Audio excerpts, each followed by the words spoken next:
सबसे पहले मैं आनंद जी से सवाल करना चाहूँगी। आनंद जी, क्योंकि अगर हम बात कर रहे हैं पर्यटन की, तो पर्यटन को बढ़ावा मिल सके इसके लिए क्या कदम उठाए जा रहे हैं और क्या उठाने जाने चाहिए, आपको क्या लगता है? पर्यटन उद्योग राजस्थान के लिए इसका एक मूलभूत आधार है, सबसे महत्वपूर्ण सेक्टर है। और इस व्यवसाय में, इस उद्योग में लाखों लोग लगे हुए हैं, नियोजित हैं और लाखों परिवारों की जीविकोपार्जन जो उसका एक माध्यम है। देश विदेश में राजस्थान की पहचान पर्यटन के माध्यम से है। और जैसा कि हम सभी को पता है, कोविड जो 2020 में आया था, उसके बाद बहुत इस उद्योग को चोट पहुंची थी और लगभग 1.5 से 2 साल तक पर्यटन पूरी तरह से ठप था।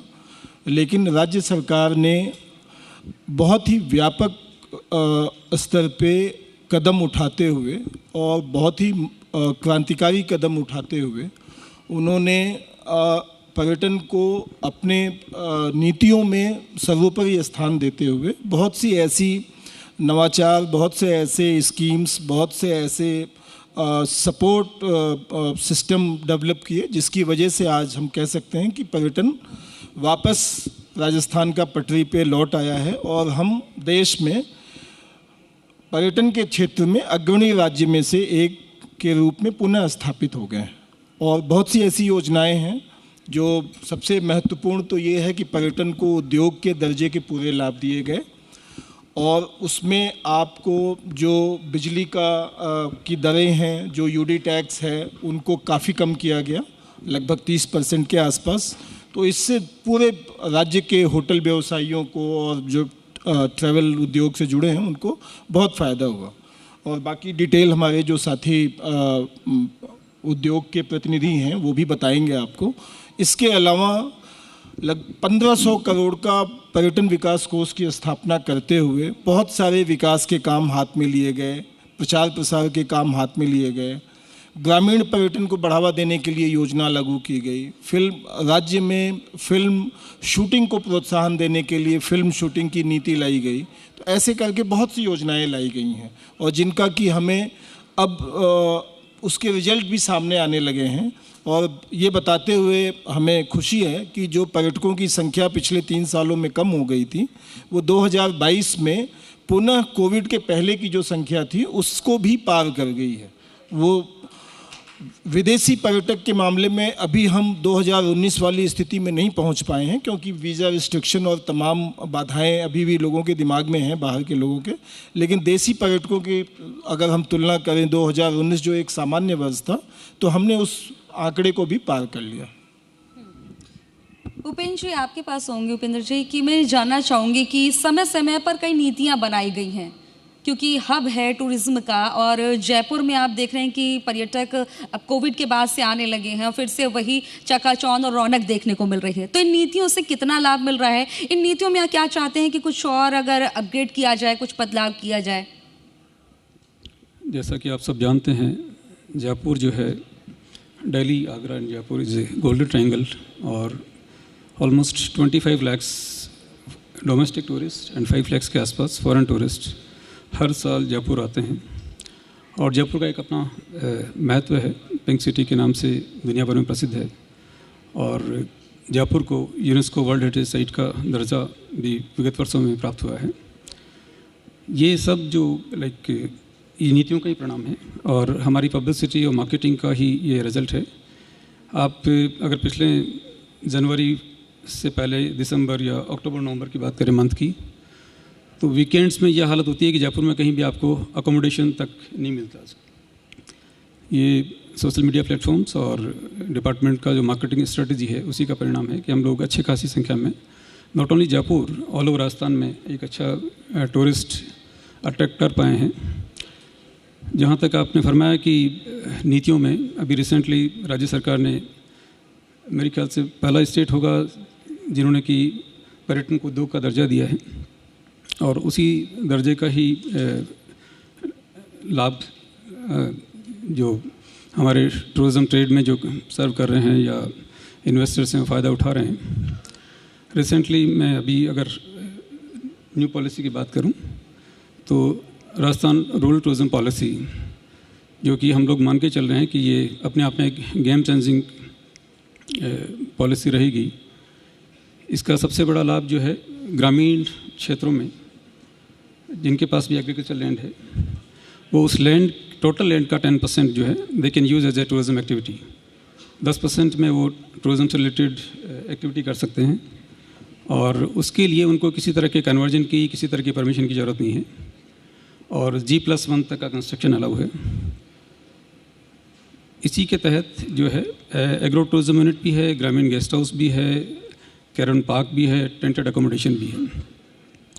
मैं अगर as a local officer Jaipur की बात करूं तो लोगों में इतना उत्साह है इस बात का कि हमारे पास में काफ़ी संख्या में एप्लीकेशंस आ रही हैं और हम लोगों ने काफ़ी संख्या में रजिस्ट्रेशंस और अप्रूवल्स किए भी हैं अभी।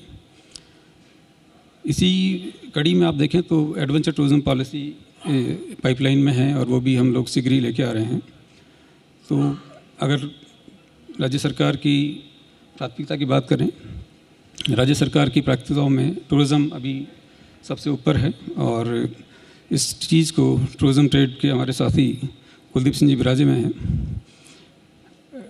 एज ए ट्रेड एक्सपर्ट वो आपको बताएंगे भी कि किस तरह से लोगों को हमारी नीतियों का, हमारी नई पॉलिसीज़ का लाभ मिल रहा है और डिपार्टमेंट के पार्ट पे हम लोग जो हैं जितना लोगों को मोटिवेट कर सकते हैं, जितना हम लोग सपोर्ट कर सकते हैं, हम लोग कर रहे हैं। बिल्कुल, इसकी ज़रूरत है कि मोटिवेट किया जाए, सपोर्ट किया जाए, तभी जो है ये मुहिम और ज़्यादा अच्छी रहेगी, पर्यटन को बढ़ावा भी मिलेगा। कुलदीप जी, आपके पास आऊँगी। अगर हम बात करें टूरिज़्म से उद्योग जगत को कितना फ़ायदा होता है और आप क्या चाहते हैं कि और क्या कुछ कदम उठाए जा सकते हैं कि अगर इससे और ज़्यादा उद्योग को बढ़ावा मिले? देखिए, पर्यटन जगत से बहुत पुराना संबंध रहा है और पर्यटन में जो इस बार बदलाव आए हैं उसके लिए सबसे पहले मैं आदरणीय मुख्यमंत्री जी, पर्यटन मंत्री जी विश्वेंद्र सिंह जी, सामने विराजे धर्मेंद्र राठौड़ साहब, गायत्री जी राठौड़ जो प्रिंसिपल सेक्रेटरी और सारे अधिकारी लोगों का बहुत बहुत धन्यवाद। पूरे पर्यटन जगत की तरफ से तहे दिल से आपको धन्यवाद कि आपने जो नए आयाम स्थापित किए हैं जो पूरे देश भर में एक उदाहरण बन गए। राजस्थान पूरे देश का एक पहला प्रदेश बना है जहाँ पे पर्यटन को पूरा उद्योग का दर्जा मिला हुआ है और उसकी सारी सुविधाएं भी मिल रही है। आपको एक छोटा सा उदाहरण मैं देता हूँ कि बिजली का बिल में 15 से 18% की कटौती आने लग गई हमारे, क्योंकि हमारे अब कॉमर्शियल नहीं लग के औद्योगिक लगता है। किसी भी बड़ी होटल या छोटी होटल के लिए 20% का मतलब ये होता है कि वो अपने कई कर्मचारियों को और रख सकता है, रोजगार उपलब्ध करा सकता है, उन कर्मचारियों को मदद कर सकता है। ये बहुत बड़ी सेविंग होती है। उसके अलावा जो इतने नए प्रोजेक्ट्स आते हैं उनके लिए रजिस्ट्रेशन फ़ी है, नाम चेंज कराना है, ये कराना, कोई भी काम कराना उसकी कोई अब राशि नहीं लगती। टैक्सेस में बहुत रिबेट मिला है और इस वजह से जो है पर्यटन वापस अपने पाँव पे खड़ा होने लग गया है। ये एक संयोग की बात है कि 23 मार्च 2023 से और 23 मार्च 2020 को ही लॉकडाउन लगा था और हम सब की दुकानें बंद हो गई थी। जब हमारी दुकानें बंद हो गई थी, मिला के बहुत ज़्यादा फायदा हुआ है इससे। नहीं, देखिए, कोविड के अंदर हम रोए हैं, आंसू निकले हैं लोगों के, और उसके बाद हम बराबर पत्र लिखते रहे सरकार को और मैं तहे दिल से धन्यवाद दूंगा। आदरणीय धर्मेंद्र राठौड़ जी बिराजे हैं, आप हमारे डेलीगेशन को मुख्यमंत्री जी के पास ले गए थे मिलाने और हमारी मांगे वहाँ पे सुनवाई थी। मैं आप सबसे निवेदन करूंगा कि आपके लिए एक ताली हो जाए तहे दिल से सर। और सबसे बड़ा काम आपने करवाया सर कि जब हम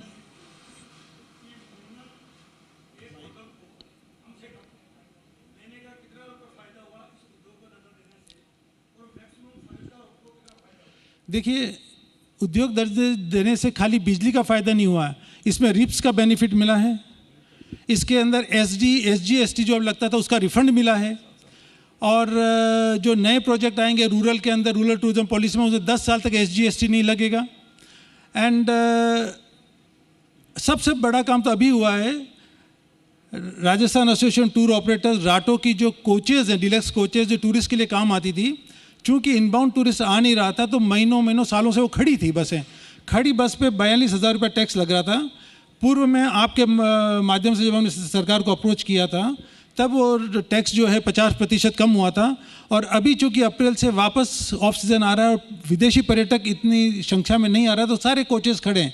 उसके लिए आदरणीय मुख्यमंत्री जी ने अभी 4-5 दिन पहले बजट के अंदर उसको पूर्णतः माफ़ किया है, उसके लिए तहे दिल से धन्यवाद। और राठौर साहब यहाँ बैठे हैं, तो राठौर साहब आपको पता नहीं आपने कितनी पुण्याई कमाई है अध्यक्ष बनने के बाद, लेकिन आरटीडीसी जिसको एक अभिशाप माना जा रहा था पर्यटन जगत के अंदर कि आरटीडीसी की ना तो प्रॉपर्टी चल रही है ना स्टाफ को तनख्वाह मिल रही है, आपने सबकी तनख्वाहें वापस लागू करा के सबके पुराने ड्यूज पे करके उनके परिवारों को जो नया जीवन दिया है, उसके लिए आपको सलाम। आपने बहुत गजब का काम किया, थैंक यू वेरी मच। तो पर्यटन जो है राठौर जी काफी खुश नजर आ रहे हैं कि इतनी सारी अच्छी बातें हो गई कि इतना काम हो गया। मैडम, मेरे को राठौर जी से व्यक्तिगत कोई काम नहीं है, लेकिन जिस व्यक्ति ने समाज के लिए और बिजनेस के लिए काम किया, हम जानते हैं हमारी क्या उस समय रही। सरकारी अधिकारियों को तो फिर भी तनख्वाहें मिलती रही, हमें तो वो भी नहीं मिला। हमें हमारे स्टाफ को तनख्वाहें देनी पड़ती थी, कोविड के टाइम पे बंद हो गया था सब सामान। बहुत बुरे दौर से गुजरे हम, हमारी पूरी इंडस्ट्री बहुत बुरे दौर से गुजरे। जो भी इंडस्ट्री वाले यहाँ बैठे हो सब जानते हैं कितने बुरे दौर से गुजरे। कि बुरा दौर आया था, लेकिन हमें बहुत कुछ सिखा गया। आनंद जी, आपके पास में आऊंगी। मैं जानना चाहूंगी, राजस्थान में फिल्म टूरिज्म प्रमोशन पॉलिसी 2022 बनाई गई, इसे धरातल पर कितना उतारा गया है? नहीं, धरातल पे एकदम ये उतरा हुआ है और इसकी सिंगल विंडो सिस्टम है। मैं इसका थोड़ी सी इसकी पृष्ठभूमि आपको बताना चाहूँगा राजस्थान पर्यटन के संदर्भ में। राजस्थान, जैसा कि हम सभी को पता है कि थोड़ा सा डेजर्ट पार्ट है इसका और गर्मी यहाँ पे ज़्यादा होती है, तो यहाँ का जो पर्यटक सीजन है वो थोड़ा सीमित होता है। जाड़ों में बहुत सारे टूरिस्ट आएंगे, वहीं गर्मियों में संख्या बहुत कम हो जाती है। तो जो पर्यटन उद्यमी हैं, उद्योग के लोग हैं, वो उन्होंने तो निवेश कर दिया, लेकिन अब वो जैसलमेर में 3 महीने 4 महीने का सीजन है, बाकी जगहों पे 6 महीने 8 महीने का सीजन रहता है। तो इस चीज़ को ध्यान में रखते हुए जो योजनाएं बनाई गई हैं, वो फिल्म शूटिंग को प्रोत्साहन देने की जो योजना बनाई गई है, वो उसके पीछे लॉजिक यही है कि ये शूटिंग तो साल भर होती है, तो हम क्या एक ऐसी स्कीम लेके आए जिससे कि जो फिल्म के निर्माता हैं, प्रोड्यूसर्स हैं, वो साल भर यहाँ पे आके फिल्म बनाएं। और इस नीति में 2 करोड़ तक की सब्सिडी का प्रावधान किया गया है। जो राजकीय मॉन्यूमेंट्स हैं, गवर्नमेंट के मॉन्यूमेंट्स हैं, प्लेसेस हैं, वहाँ पे शूटिंग में उनको कोई फीस वगैरह नहीं देना होता है। सिंगल विंडो सिस्टम है अप्लाई करने का और ऑनलाइन है सब कुछ, कहीं कोई ह्यूमन इंटरवेंशन की ज़रूरत नहीं है। आप अपना पूरा आवेदन जो है वो ऑनलाइन ईमेल से भेज दीजिए और इस तरीके से हम उनको एक सुविधा दे रहे हैं और इसके बड़े अच्छे परिणाम भी आए हैं। अभी तो ये शुरुआत है इस योजना की, लेकिन मैं आपको बताना चाहूँगा कि पिछले 2 सालों में 200 से ज़्यादा फीचर फिल्मों की और एड फिल्मों की शूटिंग की परमिशन विभाग द्वारा, यानी कि धरातल पर दिखाई दे रहा है। अवश्य, निश्चित रूप से। जी उपेंद्र जी, आपके पास आऊँगी, आपसे जानूंगी, क्योंकि शाही शादियाँ बात करें या डेस्टिनेशन वेडिंग की बात करें तो एक तरह से राजस्थान हब बना हुआ है। ख़ास तौर पर रेगिस्तान वाले एरियो की बात करें या इन जगहों पर देखा जाता है, तो कैसे इनसे जो है पर्यटन को बढ़ावा मिल रहा है और अच्छे से और लोग यहाँ पर आकर्षित हों और ज़्यादा यहाँ पर शाही शादियाँ जो हो रही हैं, डेस्टिनेशन वेडिंग हो रही हैं, लोगों का रुख यहाँ पर आए, इसके लिए क्या कदम उठाए जा रहे हैं? राजस्थान की जो शादियां हैं, आप हम सब जानते हैं कि हमारे यहाँ रॉयल वेडिंग्स के नाम से पहले से ही पॉपुलर हैं। और पिछले दिनों जो चाहे वो प्रियंका की शादी हो, चाहे कैटरीना की शादी हो, जैसलमेर, उदयपुर, जोधपुर एंड जयपुर, ये बड़े पॉपुलर डेस्टिनेशन पहले से ही थे। और अब अंबानी परिवार भी आके अगर शादी करता है या बड़े बिग हाउसेस कह दें या फिल्म स्टार्स करते हैं, तो निश्चित ही उसका एक बड़ा इम्पैक्ट जाता है कि Rajasthan is a big wedding destination. और उसी क्रम में कि हम लोगों ने भी बाकायदा इसको एक ब्रांडिंग के तौर पे लिया है डिपार्टमेंट ने, और राजस्थान को एज ए वेडिंग डेस्टिनेशन हम लोग प्रमोट कर रहे हैं। और यही सब लाइक आप कह सकते हैं कि चूँकि राजस्थान पहले से ही अपनी खूबसूरती के लिए, अपने आवभगत के लिए, अपने रॉयल्टी के लिए फेमस है, और उसी का एक सारा मिलके वेडिंग डेस्टिनेशन एक ब्रांड जो है राजस्थान के रूप में राजस्थान बन चुका है। और यहाँ मैं एक बात आपसे कहना चाहूँगा कि जो वैरायटी ऑफ प्रॉपर्टीज़ राजस्थान में है, चाहे लेक पैलेस हो, चाहे उमेद भवन पैलेस हो, चाहे रामबाग हो, इस तरह की प्रॉपर्टीज़, फोर्ट एंड पैलेसेस, आपको किसी स्टेट में इतनी वैरायटी नहीं मिलेगी। ये सबसे बड़ा, दुनिया में नहीं, नॉट इन स्टेट ओनली, कि आप बाहर भी देखेंगे तो इतनी वैरायटी और इतनी सारी जो है प्रॉपर्टीज़ आपको कहीं नहीं मिलेगी। और यही वजह है कि Rajasthan has come up as a wedding destination, और डिपार्टमेंट इसको बड़े अच्छे से मार्केट कर रहा है, और हम लोग उम्मीद करते हैं कि और अधिक इसको पॉपुलैरिटी मिलेगी। चलिए, हम भी यही उम्मीद करते हैं कि और ज़्यादा लोग यहाँ पर रुख करें, क्योंकि अगर पर्यटन को बढ़ावा मिलेगा तो लोगों को रोज़गार भी मिलेगा। आप तीनों पैनलिस्ट यहाँ पर आए, बहुत बहुत शुक्रिया आप लोगों का कि यहाँ पर आए, जुड़े और बातचीत की। आप लोगों से अब मैं आग्रह